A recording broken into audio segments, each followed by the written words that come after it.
Imagine a war in the skies where hundreds of aircraft, drones, cruise missiles, and air defense systems are operating simultaneously. Now imagine trying to coordinate all of that without a central brain. That's where the E-3 Sentry AWACS comes in. Recognizable by its massive rotating radar dome mounted above a modified Boeing 707 airframe, the E-3 is not just another aircraft, it is the flying nerve center of the United States Air Force. In today's video, we'll break down why the E-3 is known as the eye in the sky, how it defeats the curvature of the Earth, why over 1/3 of the U.S. fleet is deployed to the Middle East, and why no major air campaign can succeed without it. Let's begin. AWACS stands for Airborne Warning and Control System. The concept emerged during the Cold War, when the United States needed a way to detect Soviet bombers and cruise missiles flying at low altitude.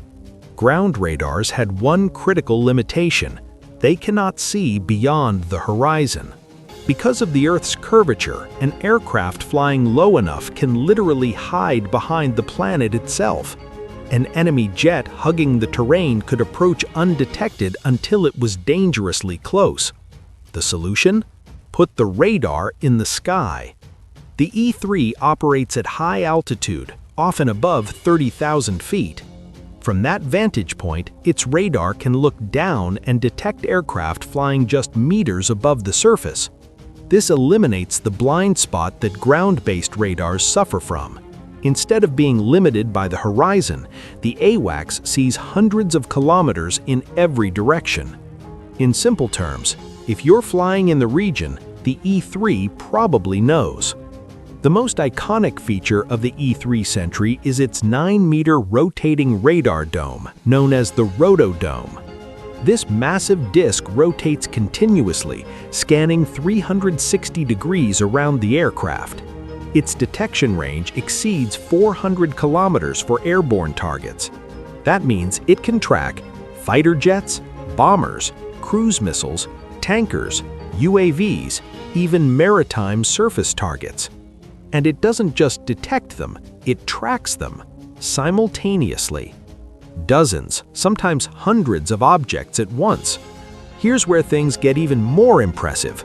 The E-3 isn't just a flying radar, it's a flying command center.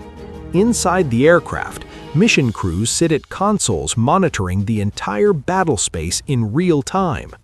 Through Link 16 data sharing, the AWACS distributes a live digital picture of the battlefield to F-15s, F-16s, F-22s, F-35s, naval destroyers, Patriot missile batteries, Allied forces. This means everyone sees the same battlefield picture. The AWACS decides who intercepts which target, from what angle, at what time, with what weapons. It prevents friendly fire, it manages fuel states, it coordinates aerial refueling, it orchestrates electronic warfare. It is quite literally the conductor of the air war orchestra. An E-3 can remain airborne for over 8 hours. With aerial refueling, that extendance can extend far beyond that. This persistent presence allows it to maintain continuous radar coverage, provide uninterrupted command and control, sustain complex air operations for days. Unlike fighters, it does not rush in and out. It stays, watching, coordinating, controlling. In 2026, tensions between the United States and Iran escalated significantly. In response, the U.S. mobilized 6 out of its 16 active E-3 aircraft to the Middle East. That's more than 1/3 of the entire fleet. Why such a massive deployment? Because Iran possesses dense surface-to-air missile networks, long-range radar systems, ballistic missiles, drones, cruise missiles. Without AWACS support, coordinating a large-scale air operation over such an environment would be extremely dangerous. The E-3 ensures non-stealth aircraft avoid Iranian kill zones, strike packages are synchronized, incoming threats are detected early, defensive systems are activated in time. In a high-intensity conflict, losing situational awareness means losing aircraft, and losing aircraft means losing pilots.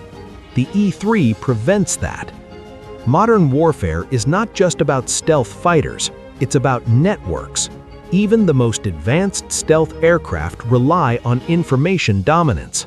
Stealth allows penetration, but information allows coordination. Without AWACS, stealth fighters operate blind. Tankers are vulnerable. Strike timing collapses. Defensive gaps emerge. The E-3 ties everything together. It transforms separate aircraft into a unified combat system. Deploying such a large portion of the AWACS fleet sends a clear geopolitical signal. It tells adversaries, the United States is preparing for high-intensity operations. It is building an integrated air network. It is ready for complex, synchronized campaigns. The E-3 is not flashy. It doesn't fire missiles. It doesn't dogfight. But without it, none of the others can fight effectively. Despite its importance, the E-3 platform is aging. Based on the Boeing 707 airframe, many aircraft are decades old. Maintenance costs are rising. Modern threats include long-range air-to-air missiles, anti-radiation weapons, advanced electronic warfare, hypersonic systems. Because of this, the U.S. is transitioning towards the E-7 wedge-tail platform. But until that transition is complete, the E-3 remains indispensable. If conflict erupts in a contested region like the Persian Gulf, the first hours would be chaotic. Missiles in the air, electronic warfare jamming signals, drones swarming, fighters maneuvering. In that chaos, someone must maintain order. Someone must see everything. Someone must decide who moves where. That someone is the E-3 Sentry.